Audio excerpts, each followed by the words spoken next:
Thank you, Hunter. Happy to be here. Yeah. So happy you're here. So I will pitch it over to you, and I am here if you need any support at any time. Fantastic. Thank you. Hi, everyone. Welcome, and thank you for joining us today for Careers Beyond 40, Adapting to the Job Market with Complete Confidence. I'm Kelly Kugler, and I'm here with me today is Shay Jennings and Bedelia Ramirez. We've done events together before. There's a replay of our Making Career Moves in Tech happening during the summit as well. Feel free to check that one out. We only have 30 minutes, so we're going to do very quick intros with our personal experience to start off. And we also want to give you a few minutes of time to add your questions and your comments in the chat, because we want to hear from you as much as possible in the 30 minutes. Please add your questions when you want to. Feel free. We're all going to be monitoring them as we take turns speaking, and we'll do our best to address them all. If you are looking for a one-on-one personal conversation, you can book a free session with the links we just shared in the chat, and we're happy to chat with you. We're very grateful to open this conversation with you all today. That's why we brought up this topic. We want to inspire, connect, and support each other. Making big changes isn't easy, but we don't have to do it alone. We all deserve to have people in our lives who share and support our mindset, especially women, and that's why we're here, because we get it, not only professionally, but personally. And by supporting each other, we support our confidence. So we know the ups, the downs, the twists and turns, and we want you to step into your career changes with the confidence of a Bigfoot, not tiptoe around it. Let's just talk a few real quick intros. Personally, you know, my name is Kelly. I will be 47 in a few weeks, and the decisions of the past 10 years of my career have been from experience. And I found a foundation of confidence that I didn't have before my late 30s. At 36, a born and bred New Yorker, I never lived anywhere else, but I quit my job in New York City and drove to California. I pivoted my agency recruiting experience to build talent and job programs for General Assembly. Then I managed tech recruiting for the National Football League, and I built the entire program from hiring to training to org change to talent attraction marketing. And I even produced a hackathon, which I didn't know I could do, but somehow had the confidence to try. My next move was to target European companies, true story, because I wanted a life outside of work, and I had to use all 10 of my yearly vacation days at the NFL to do my first solo road trip through Italy, which really made me mad. So I joined Booking.com, and within a year, I moved to Seattle and then to Amsterdam, and I finally got to live in Europe, which I wanted to do for a long time. Interesting fact, when I got there, I had 20 plus vacation days, and I had no idea how to plan them, and I had to ask friends what to do. So a learning curve here of finding the life that you want and going for it. I came back from Amsterdam in 2018, returning to California to launch my business in the pandemic, which strengthened my muscles of agility like nothing before. We were ready to launch April 2020, and lockdown hit in March. With that said, I created Allura Collective, which is a team of global coaches, and we support people through their careers and relocation changes. It's really because I wished I had a team like this to help me when I was doing it. And what we do are the best bits of what I did in recruitment, and we all enjoy. We change people's lives with personalized coaching, and we make sure that nobody feels like a number the way we sometimes do at companies. We offer a free session, like I mentioned before. The links will be in the chat for anyone who wants a one-on-one private conversation or to learn more about working with us. A very big leap since January 2023. I've spent a few months in 4 different countries while I'm growing the business, and I take the good days with the bad days, the frustrations, because there are many, and the moments of peace and having pride that I'm actually just doing the things that I want and making it work. It's been an absolute gift to do these things with the confidence of my experience, which is really what we want to talk about today, and not the mindset of starting over after proving to ourselves year over year that everything is figure outable, especially when you have people to help you and who understand why you want to do it.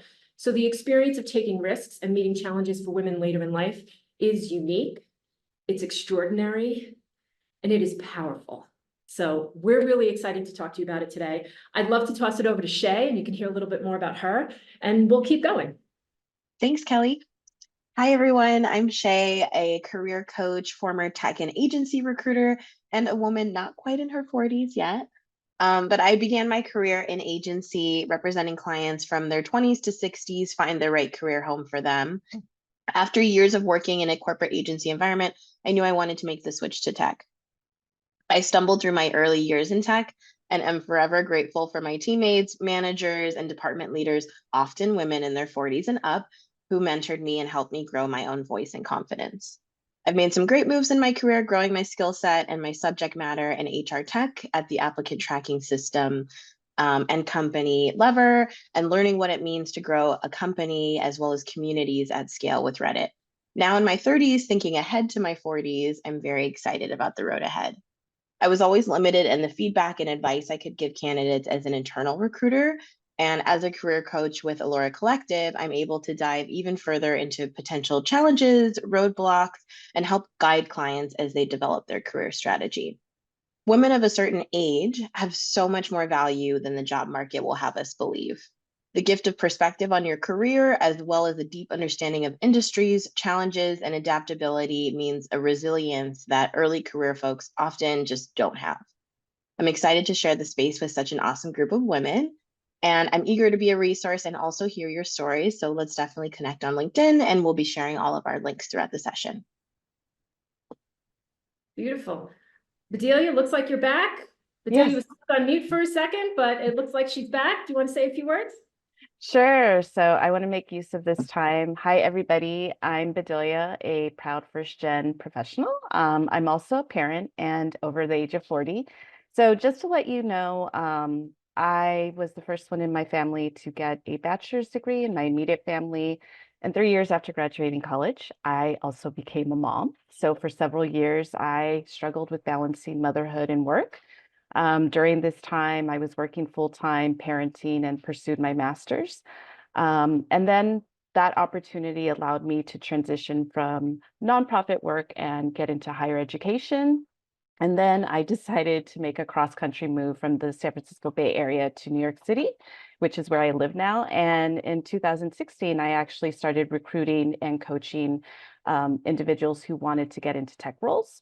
So I will say I have worked in several fantastic organizations, but I've also navigated challenges like layoffs, feeling overworked, feeling burnt out, and just unhappy with my role.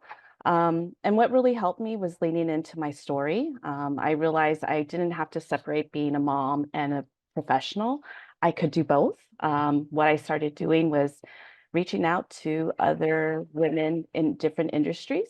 That's actually how I met Shay and Kelly, all through LinkedIn virtually. I also realized that I needed to just be open to different opportunities. I started volunteering for coaching opportunities. I also started facilitating workshops. I did interview for jobs I didn't think I was a good fit for, but my network encouraged me to do it. And I also attended virtual and in-person events such like these.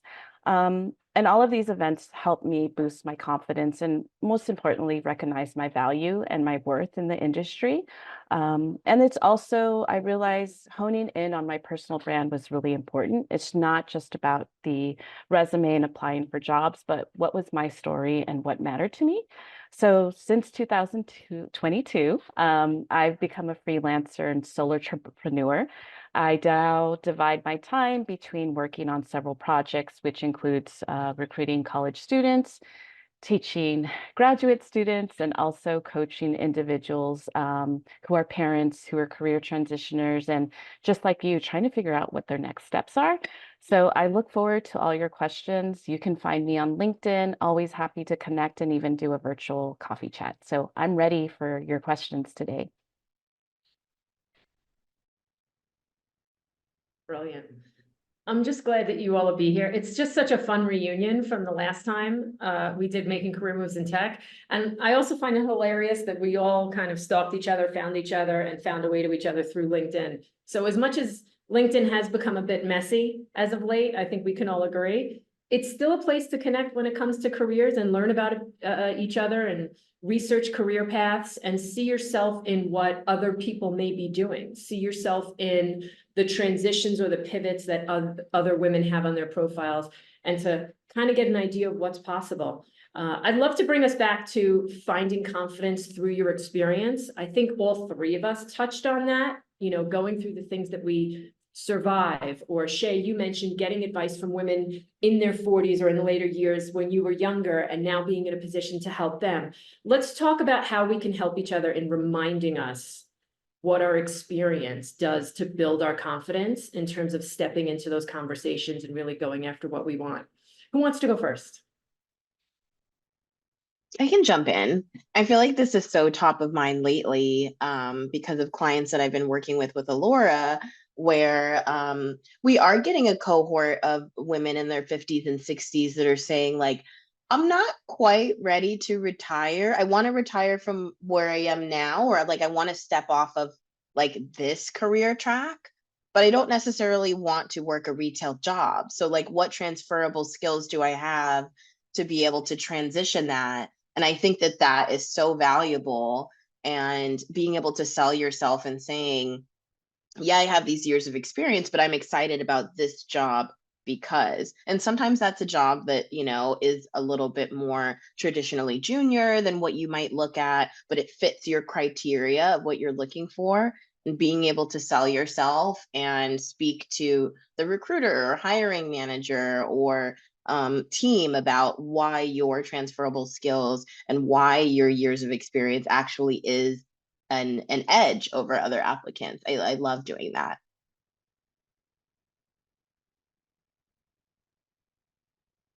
I'll Also- jump in. Yeah, Yeah. go ahead, Kelly. Plus one to all that. I think for me, similar to you, Shay, is working with different women who are coming into the, either tech space or just through the coaching I do. I realize a lot of people kind of forget their achievements. And I think that's why it's great to tap into your network and to coaches. I really like to hear people's personal journey and realize, half the time I think a lot of job seekers think I don't meet 100% of the requirements of a job. And the truth is, I don't think any candidate meets 100% of the requirements. But what's important is, do you meet the soft skills that they need? Skills like technology skills can always be learned, but the other thing is, do you actually align with their mission? And a lot of times that's how people get opportunities. I know I volunteered with several organizations, and that's how I was, allowed the opportunity like to apply with them. But I always tell folks, like, don't underestimate yourself. Let's talk about what narrative you're sharing. A lot of times people realize, what I'm doing now isn't what I wanted to do when I first started my career. And we're going back and trying to match with what aligns with them, what's really important with them, and trying to, more importantly, hone in on their narrative and being able for them to share that on LinkedIn, on their resume and interviews so that people know, it isn't just about getting a job. Like, this is the next stage in their career where they really want to focus in and realize this is what I want to do for the next couple of years. So many good points in there. I'm not even sure which one to start with. Let's go on the breadcrumb level.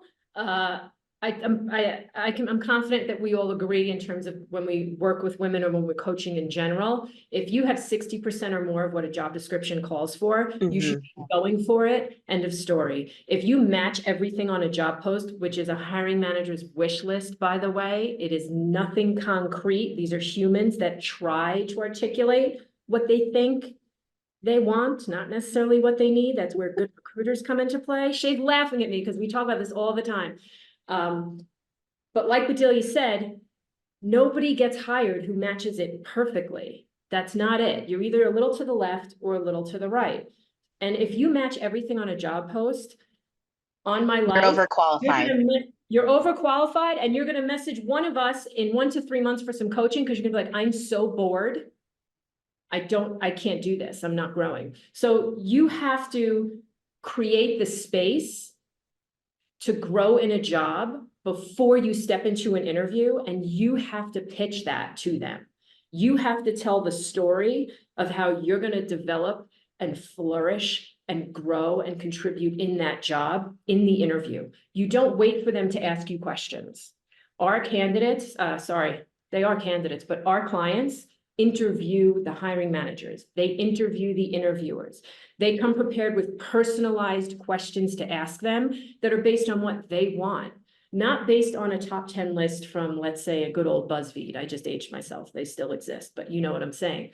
So it's really important to make yourself the center of your search of what you want. We mentioned it before a little bit. Look at other people's profiles on LinkedIn, see what other people have done in their careers, pivots they made to connect the dots, see yourself in other people's paths. It's really, really super helpful. And it's important because your resume and your package just gets you the interview. It's a trailer to a movie. I've said it a million times. But the feature film is getting into the interview and having those conversations.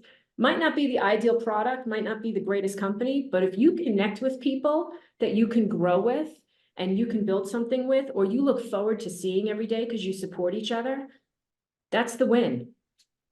Shay, what do you think? love You that. miss anything? No, that was so juicy. I feel like it was right on. And I'm also just like, my thoughts are rolling because we have some questions in the chat. Oh, yes, we do. Who do you want to Yeah. do first? We've got Margaret. Looks like Margaret. Let's take Margaret's question. How do we talk Mhm. about our achievements when we have been in jobs that do not have metrics to track and didn't allow for significant contributions? Shay, I think we've had a client recently similar to this. You want to take this one?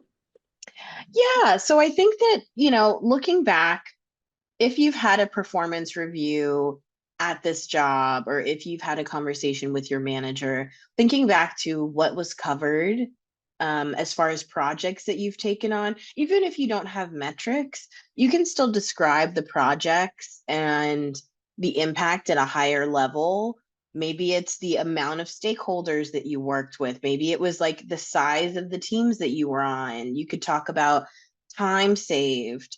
And it's understandable that some of these might be estimates, but I think being able to really scope out, this is what I was able to tackle, even if it's not a big marquee thing. You might not have revenue numbers or, some of the more like business metrics, but just being able to tackle what type of projects you worked on, how that translates to other companies or industries. It depends on the industry that you're in. So trying to figure out how to make it relatable and translatable, I think going it that route is a great start. Did I miss anything in that, Kelly? I don't think so. I'm adding a couple notes in the chat. Bedelia, do you have anything to add to that? Shay covered it, but I would say we don't always have like KPIs or metrics in our jobs, but you can, to Shay's point, how many calls were you taking? How many emails were you fielding like on a weekly basis? Did you get surveys from clients? Did you get feedback from your peers? Like these are all things that I don't think people realize. I can put that in a resume. Like I can say that in an interview. You definitely can. And I always tell folks like, did you complete a project ahead of time? Was someone sick? Like, what were the circumstances? Like, do not leave those details out because the person on the other end has no idea what your story is. You're there to fill in those dots. So it's your role to really focus in and let them know what the scope of your work is. So all those details make a difference. Don't just say, for example, I worked in a hospital. Well, how many patients did you have? How many patients did you attend on a weekly basis? What department were you in? Was the ER or pediatrics? All those little details make a difference. I love that. Quantifying the stories that we tell are so important. And I do think people often sleep on interview prep. We have several tools we use with clients. We have an interview prep worksheet. We have a career growth planner, but they all feed each other. You can take the career stories that you used 1, 3, 5 years ago. These are your achievements. They shouldn't go away, but you can take them from an interview prep worksheet, whether you're using STAR, SBR, or Carl to prep, and you can then use them in a performance review to go after a promotion. You can use them to create your career portfolio. It's in the way you tell the story. I just added a response in the chat to Margaret's question, just further defining quantitative versus qualitative data points and metrics, which is what Shay and Bedelia were alluding to. You really want to qualify the story that you're telling. So like Bedelia said, it's not enough to say, I was working here and doing this. You have to give size and scope of what you were doing. And if you don't have a percentage, I increase this, or if it's not maybe a sales job that has straightforward metrics, talk about who you influenced as a leader. Talk about the type of mentor you were and the results that your mentee had because of it and how you supported them. Talk about how you invested in your team. Maybe you helped them optimize a process. All of these things count. If the company's not measuring it, that's not your fault. I think we have another question from Rasa, who is a certified Scrum Master. Thanks for participating in this. Thank you for joining us. We appreciate it. What would you recommend for someone who has shorter stints on their resume based on toxic environments? We've all been there. God, we could talk for hours on this. And also having to navigate being over 40 with job search. Unfortunately, I've been unemployed now for 10 months. Job market is brutal, and I feel like I have more strikes against me. Rasa, I hope we're saying that. I hope I'm pronouncing that correctly. We 100% understand. We've been working with candidates, and I know I personally have for years, because I got into recruiting officially in November of 2008 in the first recession. So having short or long gaps in your resume is nothing new. And sadly, it's kind of become the little black dress. I think people who haven't been through a layoff, and let's just say specifically in the last year or two, if you haven't been through a layoff, you're quite fortunate, right? Because that seems to be the rule, not the exception. We work with people so they can embrace that story when they interview. And we're also quite honest about it. The job search process sucks. It was not designed or invented, and it hasn't been improved to make candidates feel good. So it's not you. If you said it's been glorious and perfect and wonderful, I might be concerned, or I might be like, hey, how was happy hour? Because that sounds a little too easy. Who wants to jump in on this and add more to that? Yeah, I think it's we are moving into a world in which with COVID, all the layoffs, especially in tech, I feel like that's kind of, the landscape that I'm closest to. But it's normal to have these stints, and it's not a reflection of you as a candidate because you've been unemployed for a long amount of time. And I think leading with that and saying like, I've been looking, but really making it about you and finding the right fit and saying, the job search is exhausting. Sometimes I'm taking breaks, I'm not fully active this whole time. Talk about the projects that you're working on personally during this time. I've had clients that are deciding to reskill or deciding to do online courses and talking about how even if you're not working, you're still looking to grow your skill set and looking to find ways to improve and grow. I think leading with that in your interviews is a great way to kind of pivot off of the why have you been unemployed for so long and make it more about I'm looking for the right fit, and while I'm looking, these are the things that I'm up to. Couldn't have said it better. We have two more questions, and I see we have about 5 minutes left, and these two questions are quite similar. So I say let's try to tackle this and answer Shakira. I hope I'm pronouncing that right. And Melissa, her question as well. I saw the notification of your message on LinkedIn, Melissa. Thanks for the invite. So these are similar questions. One is, what would you recommend is the best way to make your CV or LinkedIn profile stand out from other applicants? The context of whether you're using it for an application. I'm going to assume that's the question, and it's not an SEO be searchable question. And Melissa wants to know how to not get screened out of getting a first interview when over 50. I personally have a very simple answer to this. You should not be going through job search unless you're networking. The job search process all of our clients use is you apply first because the inboxes are crazy high volume right now. So we don't wait for the referral. We get in the inbox as soon as you see the job. Then you search your network for either an employee referral, which is a first connection, and you ask. If you don't have one of those, you find a shared connection and you ask for an introduction to an employee. And if you don't have any of those, whatever career coach you're working with should be opening their network up to you, and you ask them third, right? You always go for your network first because naturally you're keeping it active by asking. If you feel weird asking, then end your note with, please let me know if I can help you in kind. So if you feel weird asking, offer, but you have to ask.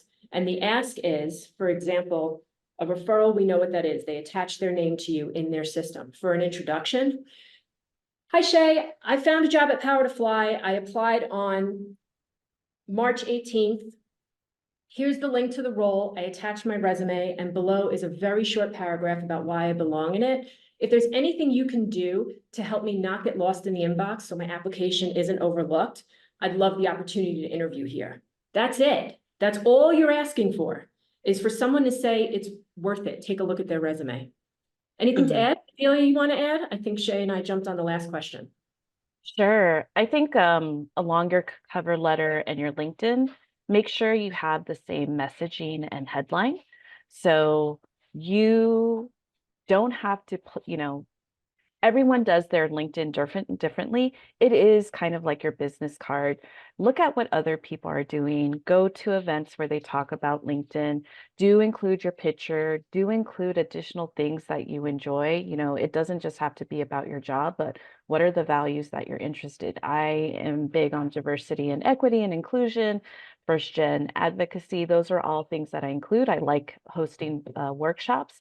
The other thing too is take time to craft your, I would say your 30-second pitch or your about section. Like, what is it that you want people to walk away from? What is that personal brand that you want people to know when they look at your resume, your cover letter, your LinkedIn, when they talk to you?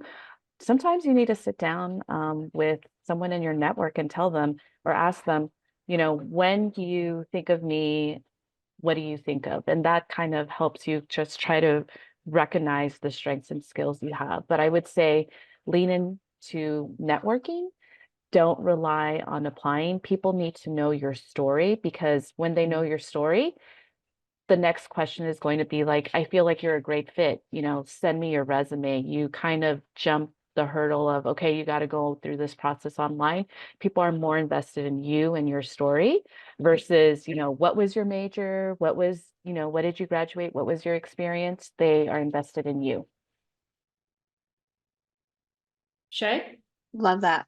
Yeah, I was just going to add, with the networking, with the asking for introduction, with referrals, you want to make it as easy as possible for the person that you're sending your information to say yes. If you have a bunch of questions, or if you have a way that makes it more difficult for them, you might not get a response, and people are busy. But having something like Kelly described of, hey, I don't want to get lost in the inbox. Here's all of my information. Here's the job post. Here's some stuff you can copy and paste, makes it so easy for the referrer, whether it's an employee, a recruiter. I think especially for recruiters, having all that stuff that they can just copy and paste to somebody, even if they don't necessarily know you that closely, they've been able to do the favor for you because it's easy. I think we underestimate the human behavior component and the load of like, oh, someone's asking me for a favor, but it requires a lot of work on my end.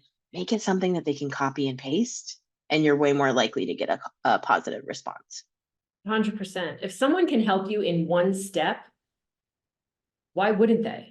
And Yeah. you're not asking them, you're just asking them to say, hey, they're not a serial killer. Look at their resume. You're not asking for a kidney, right? But you have to ask, and you have to put it out there. And don't sleep on that little mini cover letter, right? You keep it succinct, keep it to the point. Don't tell anyone you're detail oriented. Don't tell anyone something that anyone could say.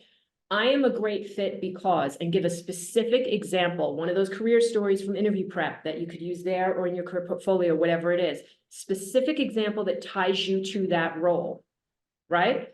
If you're transitioning your career, maybe the example is your industry experience and not the previous title that you had.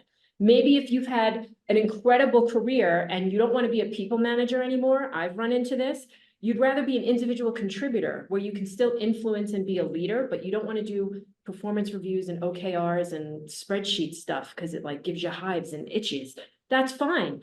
Talk about the influence you've had as a leader amongst your teams, as a mentor, about how you know the difference between delegating and assigning tasks, that by giving people things to do and bringing them into the fold, you've helped them grow and develop. If you're interested in having a personal conversation or a one-on-one, the links are in the chat. You can book a free session at aloracollective.com. We are more than happy to speak with you. Bedelia also added links. She is doing a women's virtual group to support career transitions. I know we're at 11:31, but we started a couple minutes late. So with the last minute to go, now that I've mentioned our links, connect with us on LinkedIn. And again, book that free session if you want to talk with us. We're happy to work with you. Ladies, anything else to add? I don't want us to get cut off like the Oscars, or although whatever award show it was where Anthony Anderson had his mom hold up the sign and cut people off, that was the best thing I'd seen in years. I was just going to say, don't be afraid to network and reach out, like tap into this great community you're forming here now. Like, I look forward to all the LinkedIn requests and connections. So Same. thank you. Thanks, everyone. Thank you, everyone.